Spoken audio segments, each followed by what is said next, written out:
Hey Beasties, and welcome back to my channel. If you're new here, hi, my name is Candy, and on this channel we like to talk about all things dolls, toys, and action figure related. And if that sounds right up your alley, please consider sticking around and making a sad girly's day. And today we are going to be looking at, in my opinion, the best G3 Monster High doll to date. The brand new Venus McFlytrap, which is going to be a part of the core refresh line, is what it's being titled currently. That might change, but basically she'll be alongside the second series of signature dolls. Let's go ahead and take a look at her box, and then we can get her out and actually look at the doll. So Venus comes in the standard Monster High window box. You can see the Monster High logo displayed on the right hand side, along with the gorgeous Darko Dark artwork in the bottom corner. I am so happy he is doing the artwork for these, because it's gorgeous. Then if we take a look over here, we can see her pet Julian has made a comeback, although not quite in the way that I'm sure plenty of us would have liked. You can go up and see all of her accessories. I want to say that Venus has more accessories than the other dolls. I don't know if I'm right about that, but it really does feel like she comes with so much more than they did. And maybe that's just a standard for the new core refresh line, that's going to be what all of them are, is more accessories, less fashion pieces. Because as you can tell, she doesn't come with anything extra, like no jacket, no fur, nothing like that, no extra t-shirts, which all of the original signatures did, so that's kind of interesting. And then we can obviously see Venus through the front of the box. She's breathtaking. I love her. I cannot wait to unbox her. On the left-hand side of the box, we can see all of her different little decals. You have Julian, you have her sunglasses, her little heart with the earth imprint in it. There's her purse, her lips, her eye coffin, her shoes. On the right side, we just have that Monster High logo. And then on the back, we get the absolutely gorgeous full body artwork of Venus. And again, I love it. I really want to frame it up somewhere because it is just that pretty to me. And of course, if you'd like, you can pause to read her biography. It's really short. It just tells you the monster type, her must-haves, and her pet. And there's that UPC code for you guys in case you want to search for her in stores. Alright, now that we've taken a look at Venus's box, let's go ahead and cut it open and dissect what's inside. Alright, I am back and she is out of the box. Let's go ahead and take a look at her accessories first. Venus comes with her pet Flytrap, Julian. It is pretty obvious in this generation Julian is just a cat cosplaying as a Flytrap. Comes in its own little pot, as you can see. He rotates, and there is a way to take him out and put him back in. It's this little spot on the bottom. One thing that I want to really talk about is how cute his little design is underneath everything. Like, his little body is so nicely designed, and then you get to his face, and it's nightmare fuel. I'm not gonna be dishonest with you guys. I do not like Julian in this generation. I would have so much preferred us getting another Flytrap or anything other than this, but the little tail is really cute. It ends in a little Flytrap mouth. He's got all these vines and all these leaves. If it weren't for the fact that he were a cat cosplaying, he would be adorable. But, yeah, that's Julian. Venus comes with these pink sunglasses. They have flowers and vines on the rim and the lenses of the glasses.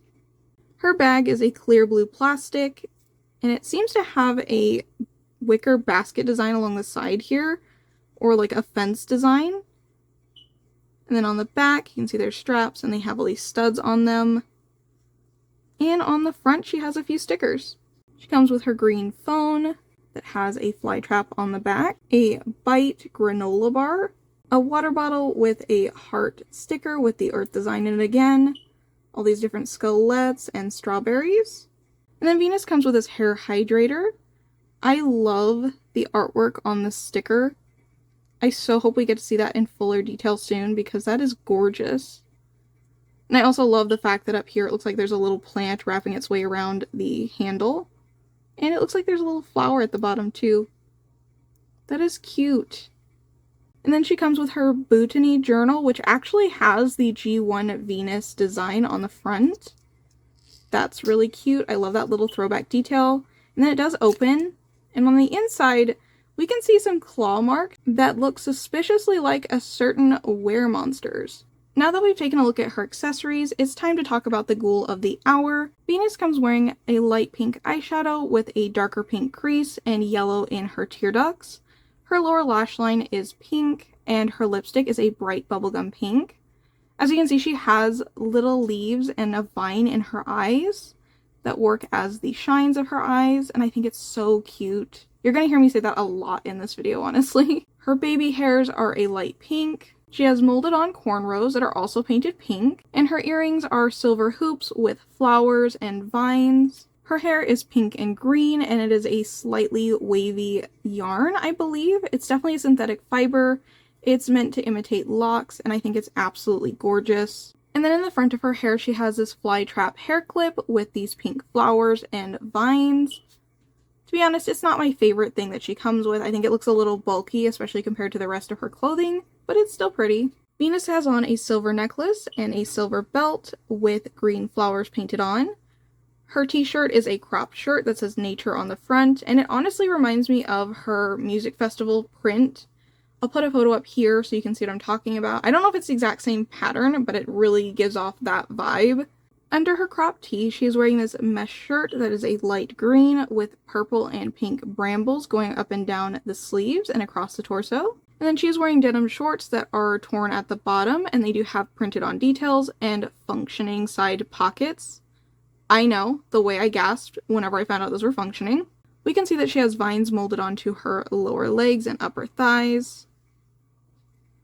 And she is wearing 2 different socks. One is a black sock that is torn in 3 places, and then the other one is a fishnet stocking.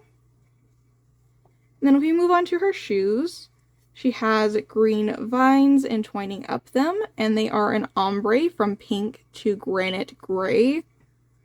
I've heard somebody mention that they're supposed to be flower pots, and I think that totally tracks with the way that they become this marbleized gray at the bottom. As you can see, they got zippers up the side. Nice green chompers on the bottom. And then if we lift them up underneath, you can see there's even more vines. Before I get into my final thoughts and we finish out this review, I did want to go ahead and pull out my Abby so that I can show you guys they are about the same height. Although I'm saying that with a bit of a grain of salt because they are both wearing these monstrous platform heels. See what I did there? So I'm just going to say it, if this is the future trajectory of the Monster High G3 brand, I am all for it. I cannot believe how much detail they put into Venus. I can't believe that they made one of my least favorite characters from G1 become one of my favorite G3 characters, and I haven't even seen her in action yet. Just, her doll is breathtaking. And I honestly cannot wait to see them do more. I know we're getting Spectra later this year, and we are already seeing some of the new Scaremaster dolls. So I'm kind of hopeful that we'll see more leaks soon. I really want to see what Monster Fest looks like in its full potential, not just prototypes or digital renderings, because I feel like that line has the potential to be one of my favorites of G3 and probably their best line yet. But now that I've gotten all my positivity out of the way, I did want to talk about something that was brought up on Instagram by Forever Berry, who does have a YouTube channel. I'll leave them linked down below. Please go ahead and go give them a view if you have not already and you're interested in becoming a doll collector. Their videos are the best to get into the hobby and like the most user-friendly I've ever seen. So I highly recommend them. Please go give them some love. They will be linked down below. But they brought it up on Instagram, and I think I took a screenshot, so if I have it, I'll put it up on the screen now, where they were talking about Claude's doll, which Claude Wolf came out with Abby, and I don't know if they were part of the first wave of signatures and just like an offset of that wave. I don't know if anybody's ever clarified that, but they didn't come out at the same time. They were a later release where they're like wave 2, I want to say. And they noticed that Claude is no longer on store shelves. And that Claude was not on store shelves for all that long. I want to say that he didn't even have a shelf life of 6 months before he was clearanced out or was it just was taken off store shelves. And I have to agree with that. I went to my local Target and he is nowhere to be seen. There's plenty of Abbies. I can find all of the Monster Ball dolls still. And they finally got a new stock of the Neon Frights lineup, but Claude is nowhere to be seen. And I didn't figure that Venus coming out would cause Claude to be pulled from shelves. Like, I'm not saying he's discontinued or that he's not being sold. He is still being sold. It's just he's not being sold retail-wise. He is still on the online market, which he's on Amazon right now, but he's also on a clearance on Amazon. So I don't know how much longer you're going to be able to find him on there either. And that has me a little bit concerned. I'm gonna be honest with you guys, I will be the first advocate for more boy dolls. Like, I think we need them. I think that needs to be a thing. I think we should all band together and buy more than what we do. Just because I want to see them represented, and I want to see boys who like dolls see boy dolls that they can see themselves in. I feel like that's really important. Because a lot of us growing up, if you were a boy and you liked dolls, you were not given the opportunity to play with them. It was frowned upon, and I feel like we're just now kind of getting away from that as adults. So I really don't want that to continue to be a thing for younger kids. And I just don't feel like there are enough boy dolls on the market. Like, I feel like Rainbow High has had the most unique dolls that are boys in such a long time. Like, I know Barbie has Ken, but usually Ken designs are one-dimensional. They're not multifaceted. The fashion pieces are not, you know, high fashion unless you want to pay a higher price for them. And I want just easier access to dolls that I think look great. Like, Venus is an amazing example of this. She is wonderfully designed, she is beautifully crafted, she is so diverse and so amazing to see on a market, and something that, like, not even, I want to say even just 5 years ago, you would not have seen on a toy market anywhere. Like, this level of diversity and representation just didn't exist. And I don't want them to stop and, like, derail it in one direction just to go in a different one, if that makes sense. But yeah, I think I've rambled on enough. I don't even know if you guys like when I do these segments at the end because I just go on and on and on. But yeah, those are my thoughts and feelings on Venus McFlytrap. As always, if you do want to see more of the channel, you can go ahead and like, comment, share, and subscribe. And if you want to help further support the channel, I do have my Ko-fi link down below where you can buy me a coffee. And until the next one, I will see you guys later. Bye!